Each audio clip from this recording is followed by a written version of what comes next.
What about glass and mirrors? They need a little attention too. For streak-free glass, use 2 cups of water, 1/2 cup of cider vinegar, 1/4 cup of rubbing alcohol, and 2 drops of eucalyptus oil. First, pour 2 cups of water into your sprayer.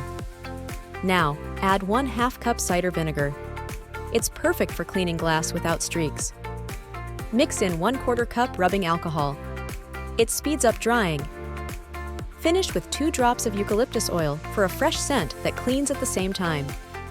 Swirl the bottle to combine all the ingredients.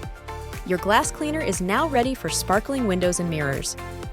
Spray on windows and other glass surfaces and wipe with a microfiber cloth.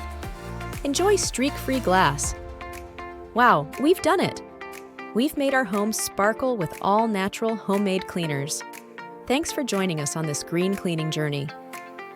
If you love these DIY cleaning tips, remember to hit that like button, subscribe for more, and share this video with your friends. Let's spread the joy of natural cleaning with cheap, effective ingredients.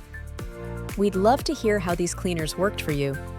Drop a comment below with your experience or any questions you might have. Thanks again for watching. Keep living clean and green, and we'll see you in the next one.